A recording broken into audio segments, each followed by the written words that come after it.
Hi, my name is Jody Grass, and today we get to talk about Exodus 2. As we're teaching in Exodus 2, we're going to reference back to two different sections in the New Testament where different people tell about this time of Moses' life, and we get a few different insights from those two sections. And so one is from Acts 7, verses 23 through 30, and that is told by Stephen as he goes before the Sanhedrin and right before he's stoned. The other one is in Hebrews, and this is known as the kind of the faith chapter, Hebrews 11, and we're going to be looking at verses 23 through 27, just kind of throughout. That's where this story is told, Exodus 2 is told. And so we'll be looking at those a few times. Now, as we look at Exodus 2, it starts out with the birth of Moses. Verse 1 says, "Now a man of the tribe of Levi married a Levite woman." We do want to take notice here about the Levi and the Levite. This means that the Moses' mom and dad came from the priestly line. And so these were people who loved God.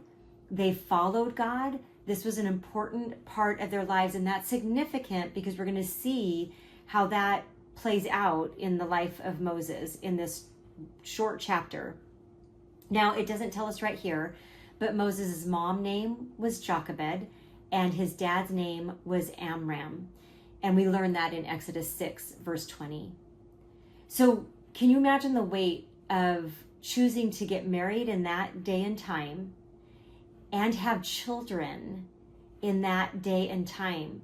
I remember when Johnny, my husband, and I were going to start a family, and I thought, oh, are we sure we want to bring kids into this world? The world seems so broken and so dark.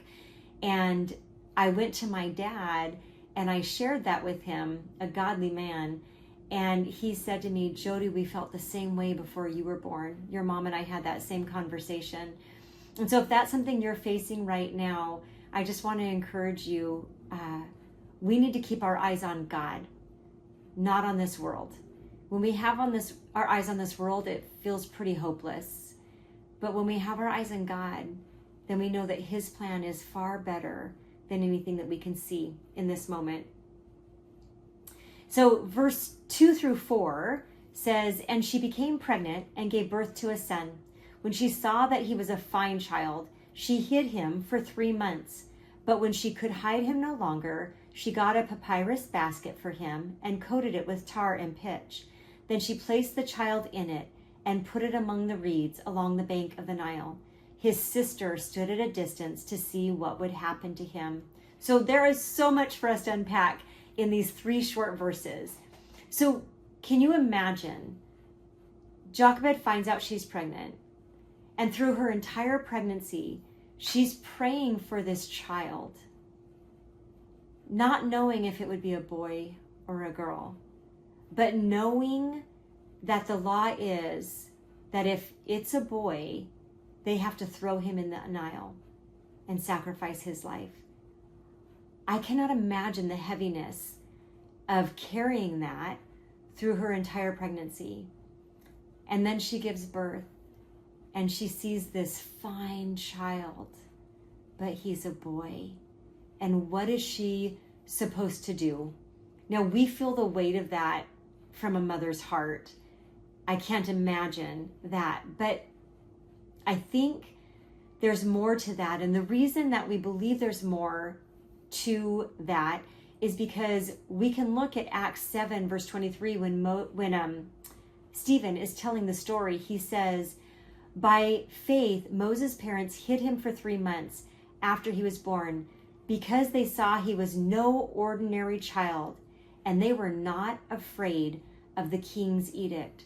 So basically what this is showing us is that not only were his parents God-fearing, not only did they want to protect their child, they could see that he was different. He was set apart. They knew, because of their faith in God, that they had to do what was right in God's eyes, not in their own, or not in Pharaoh's eyes. And so here again, we see these two people who fear God more than they fear man. This was extraordinary faith. They did not know what God would do, but they had faith in him. No matter what the outcome was going to be. And what this tells us is that Moses was born to believing parents who put their faith in God.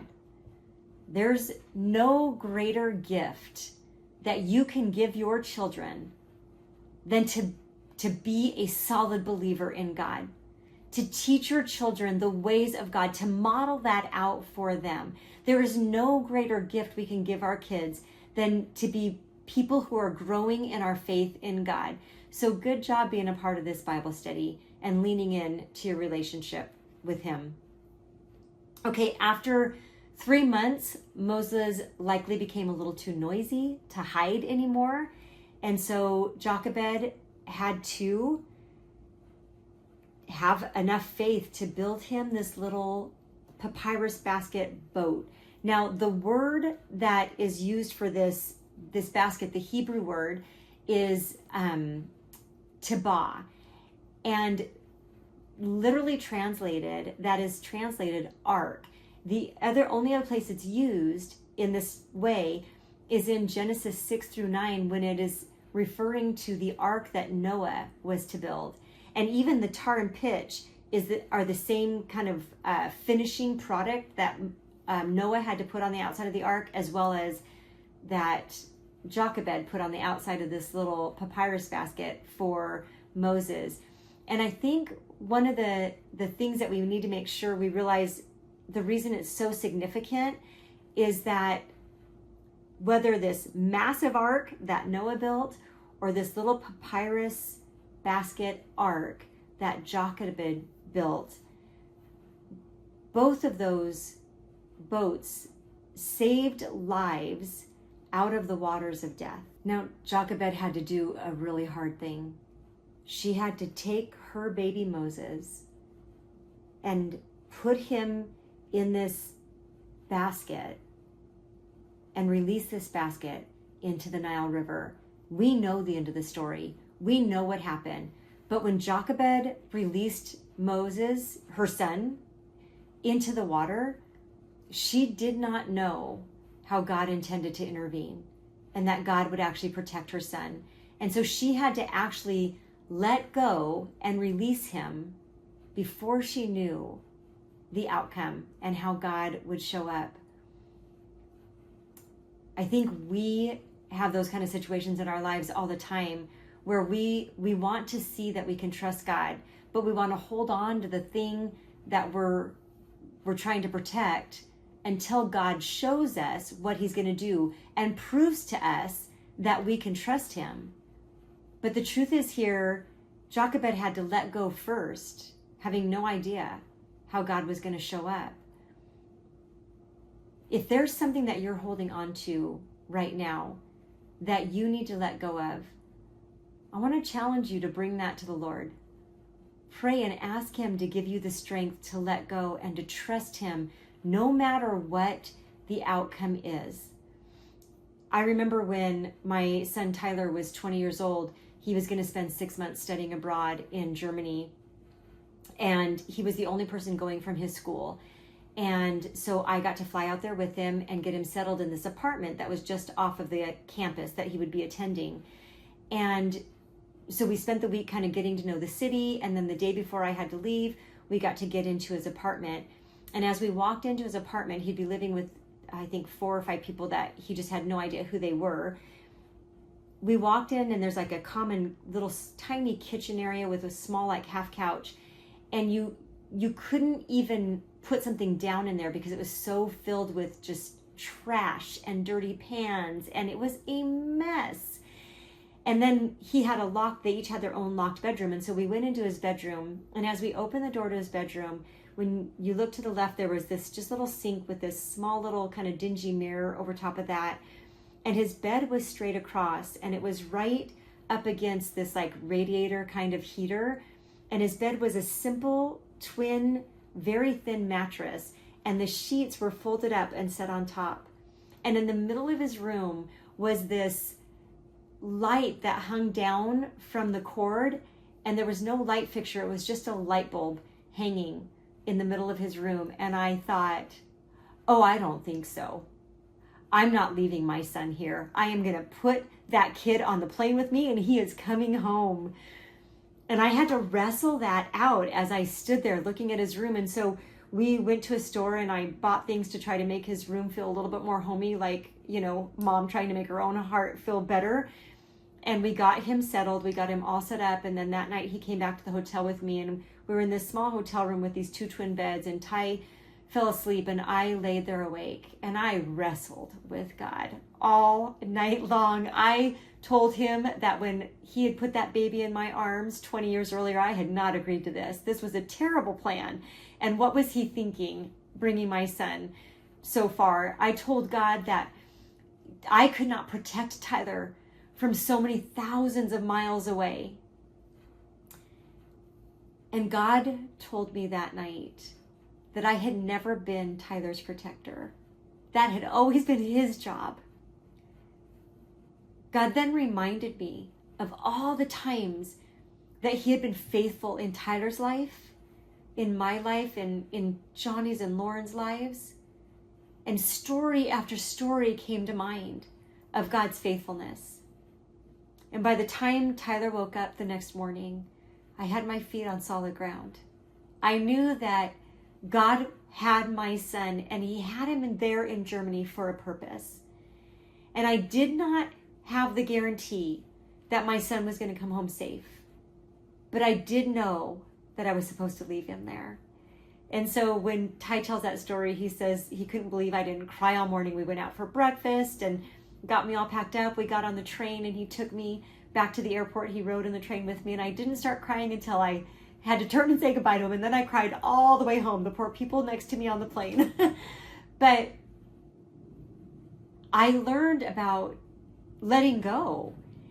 I learned what it meant to release him, not knowing what the end result would be. And I could tell you story after story of my having to learn that over and over again in a lot of different situations. So I don't know what it is that you might be holding on to right now, that you think, God, show me how you're going to show up and then I'll let go. But I want to encourage you, like Jochebed, sometimes we have to let go first, trusting God, not knowing what the end result is going to be. Jochebed put that baby in the Nile, and she had no idea how or if God was going to show up and save that child from death. Verse 4 tells us that his sister, which we know as Miriam, we're going to learn that later, stood at a distance to see what would happen to him. We don't know why Miriam was there instead of Jochebed, but I wonder if it was because Jochebed could not bear to watch her son float down that river, to see what was going to actually take place and happen to him. Acts 7 Stephen does tell us about Jochebed and Amram's incredible faith in God. It doesn't tell us what she was feeling in that moment. In this next section, we learn that God provides a deliverer for Moses in the most unlikely form. Verse 5 says, Then Pharaoh's daughter went down to the Nile to bathe, and her attendants were walking along the riverbank. She saw the basket among the reeds and sent her female slave to get it. She opened it and saw the baby. He was crying, and she felt sorry for him. This is one of the Hebrew babies, she said.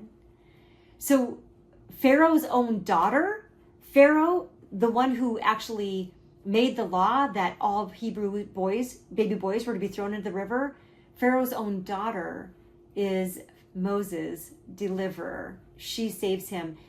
And we see God at work here, don't we? We see God's sovereign plan to have Moses put into the Nile River, have Pharaoh's daughter come down and bathe, and to actually soften her heart toward this Hebrew baby. She knew what the law was. And yet God had softened her heart toward this Hebrew baby. And she becomes his deliverer. Tim Chester has a quote from his book, Exodus for You. The deliverance of Moses by the very family that decreed his death is a striking display of divine irony and sovereignty. Despite Pharaoh's attempts to eliminate Hebrews' future leaders, God places the chosen deliverer in the most secure place possible, the royal household. This is amazing. We get to see how Moses is providentially placed in the palace to learn very specific things. So that's to come in just a moment. We're going to go to verse 7. Then his sister, Moses' sister, asked Pharaoh's daughter, "Shall I go and get one of the Hebrew women to nurse the baby for you?" "Yes, go," she answered. So the girl went and got the baby's mother. Pharaoh's daughter said to her, "Take this baby and nurse him for me, and I will pay you." So the woman took the baby and nursed him. When the child grew older, she took him to Pharaoh's daughter, and he became her son. She named him Moses, saying, "I drew him out of the water." Now, Moses, in the Hebrew language, means to draw out. In Egyptian, it means something different, but it's believed that Pharaoh's daughter would have very well known the Hebrew language. And because she drew him out of the water, it tells us, she named him Moses. What she didn't know is that that was actually prophetic, because Moses would, many, many years in the future, draw the Israelites out of Egypt and lead them out, be their deliverer. We also see bravery in Moses' sister here to step up to the princess and ask if she would like her to get a wet nurse to take care of this baby. Now, the baby gets to go back to his mother, so Jochebed gets to actually take her son home and raise him for some time. We don't know how long that Moses was in their home, but we do know that it was long enough for Amram and Jochebed to instill in Moses that he was a Hebrew. They instilled in him who he was. They instilled in him who his God was, because we're going to see that play out before we get to the end of the chapter. We do see that then Jochebed had to hand her son back over to Pharaoh's daughter once he was weaned. I can't imagine how painful that must have been for the second time to actually release her son, not knowing what the outcome would be. But we also see how God's at work. And so Moses is brought into Pharaoh's household. He is fully accepted as an Egyptian. He is taught in the Egyptian schools, the best schooling that was around. He is taught how to fight in the Egyptian army. In Josephus, it tells us that Moses was a general in the Egyptian army. So that's where he learned how to fight. Moses was educated in Pharaoh's own household. Yet Moses knew who he was. So I want to stop here a second, and I want to take notice of 5 courageous women that we have just read about. So last week we talked about the midwives, and I told you to hold on to that thought and put it in your pocket. Now we know these 2 midwives, Shiphrah and Puah, their names are listed in the Bible because they feared God more than they feared man. We know that we have met Jochebed, that is Moses' mother, that she was from the priestly line, from the Levite line. We know that she feared God because we see how she we see that in her actions, and we see how she instilled that in Moses before she had to hand him over to Pharaoh's daughter. We see that she trusted God even when she had no idea how he was going to show up. We meet Miriam, Moses' sister, who is young and yet so brave in the way that she steps up to the princess and asks as she watches Moses, and then she steps up to the princess and asks if she can get a Hebrew woman to nurse the baby. And then we meet Pharaoh's own daughter, who God used to save the deliverer that he had set up for Egypt. Now, if we look back to Exodus 1, there were 2 times when Pharaoh said, kill the baby boys, but let the girls live, because he thought the girls were no threat. Well, ladies, when I look at Shiphrah and Puah and Jochebed and Miriam and Pharaoh's very own daughter, I see some pretty mighty women who made a pretty significant difference in saving the deliverer that would deliver the Israelites out of Egypt. That's pretty powerful. The next section, we're going to learn that Moses does not belong. He is a foreigner everywhere he goes. In verse 11, it says, one day after Moses had grown up. Now, we find out from Exodus 7:23 that Moses is 40 at this point. It doesn't tell us that here, but it does tell us when Stephen is telling the story in Acts 7. He went out to where his own people were and watched them at their hard labor. He saw an Egyptian beating a Hebrew, one of his own. Now, Moses identifies with the Hebrew people, the Israelites, as his own people. Even though he had grown up, been completely accepted as an Egyptian, he still resonated as a Hebrew, as an Israelite. And so this is significant. We see that Moses is set apart as a deliverer by God, but he attempts deliverance in his own way and in his own timing. In verse 12, looking this way and that and seeing no one, he killed the Egyptian and hid him in the sand. Now this shows that Moses knew what he was doing was wrong. He looked this way and that to make sure nobody saw him. And then he also hid the body by burying it in the sand. We also see that Moses was a trained warrior. He was able to kill this Egyptian, it seems, pretty easily. So those are 2 things we take notice here. Moving on to verse 13. The next day he went out and saw 2 Hebrews fighting. He asked the one in the wrong, "Why are you hitting your fellow Hebrew?"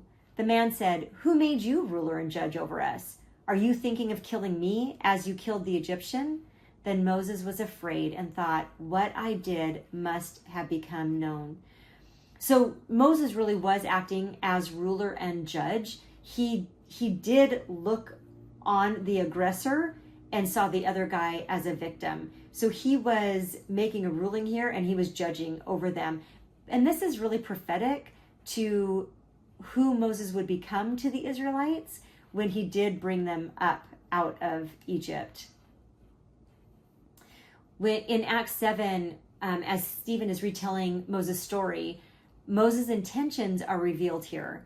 In verse 25 of Acts 7, it says, Moses thought that his own people would realize that God was using him to rescue them, but they did not. We see over and over again how Moses' life points to Jesus, our Messiah. Now, Moses, as the prince of Egypt, could not be the deliverer of the Israelites. He needed to become one of them. And that's what's going to take place in this coming 40 years, this next 40 years of his life. And the same thing was true for Jesus.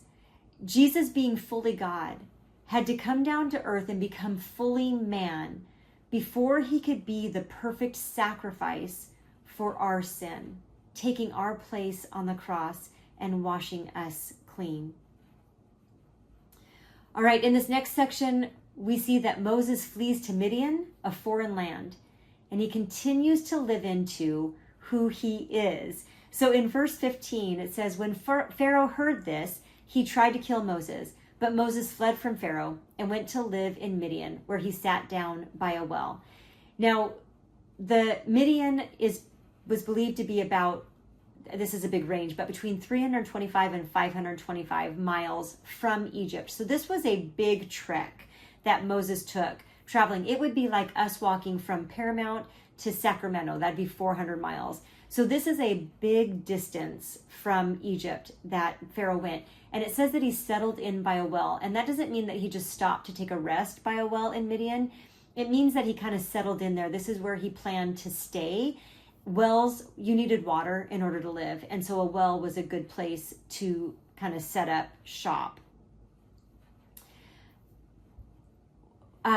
We see many places where wells were significant. We see it in Genesis, where Abraham sends a slave to get a wife for Isaac. And that is where the slave sees Rebekah. We see when Jacob flees from Esau, and he is at this well and he meets his wife, Rachel. We see it in the New Testament when Jesus sees this sinful woman at a well. He calls her out on her sin, and then he gives her living water. Much life comes at wells. We see it over and over again. Okay, verse 16 says, "Now a priest of Midian had 7 daughters, and they came to draw water and fill the troughs to water their father's flock. Some shepherds came along and drove them away, but Moses got up and came to their rescue and watered their flock." Now the Midianites are descendants of Abraham. They came from his wife Keturah, who he married after Sarah died. So they worshiped the true God, and they seem to have been, at this time, a religious people. Reuel, the father of the 7 women, means friend of God. And we're going to see later his love for God, but we're also going to see how that actually deepens in his understanding. And he actually, Reuel, through Moses, actually learns how to put his trust in Yahweh and who Yahweh really is, the ultimate and almighty God. So we see Moses lean into his calling yet again here as he delivers the 7 daughters from the shepherds, right? We also see his training in the Egyptian army as he was able to take on all these shepherds. We don't know how many there were, but clearly it's plural. And so we know there was more than one. And he protects these young women. He steps into who he is as a deliverer and a protector, who God created him to be. And he protects these 7 women. And we see what happens because he did that. Verse 18, when the girls returned to Reuel their father, he asked them, "Why have you returned so early today?" They answered him, "An Egyptian rescued us from the shepherds. He even drew water for us and watered the flock." "And where is he?" Reuel asked the daughters. "Why did you leave him? Invite him to have something to eat." Moses agreed to stay with the man who gave his daughter Zipporah to Moses in marriage. Zipporah gave birth to a son, and Moses named him Gershom, saying, "I have become a foreigner in a foreign land." So a lot happens in those few verses, right? Moses rescues the shepherd girls. He's invited to come and stay with Reuel in his home. He marries Reuel's daughter, Zipporah, and he has a son and names him Gershom. So there's a lot going on here. Gershom means a stranger there, or a foreigner, or a sojourner. And so basically what this is showing us is that although Moses has settled in with a wife and a family in Midian, he still feels like a foreigner. So he was a foreigner. He didn't belong in Egypt. He knew that he was a foreigner there. He didn't belong to the Israelite people because he had been raised as an Egyptian, so they didn't accept him, and he felt like a foreigner among them. And he doesn't feel like a Midianite. He's a foreigner in this land, even though he's establishing his family here. Verse 23, during that long period, the king of Egypt died. The Israelites groaned in their slavery and cried out, and their cry for help because of their slavery went up to God. Now hear this, ladies. God heard their groaning, and he remembered his covenant with Abraham, with Isaac, and with Jacob. So God looked on the Israelites and was concerned about them. All right, we know that 40 years have passed here because in Acts 7, it says, Stephen says, after 40 years had passed. So Moses lived 40 years in Egypt, and then he lived 40 years in Midian, and now we know that the Israelites' cries are reaching God. It doesn't say that they cried out to God, but we do know because they are God's people that their cries reached God. And it tells us these four things. First, it tells us that God heard the Israelites. He remembered his covenant and promise. He looked at the Israelites. He saw them. And he was concerned about them. He cared for them. There is so much for us to learn in Exodus 2. We see that God is at work. He is faithful. So how can we live out our faith in him? We learn that sometimes we have to let go of a situation or a person and leave that with God before we know what the end result is going to be, before we know how God is going to act or handle that situation, and we need to trust him. When I left my son in Germany, I had no guarantee that he was going to be okay and come back okay. But I did know that God was with him and that God would see him through whatever he had to face. We see these amazing 5 women. Nothing fancy about them, except the fact that for sure 4 of them feared God more than they feared man. And we see how even Pharaoh's daughter was used by God. We see how Moses was the deliverer of the Israelites from Egypt.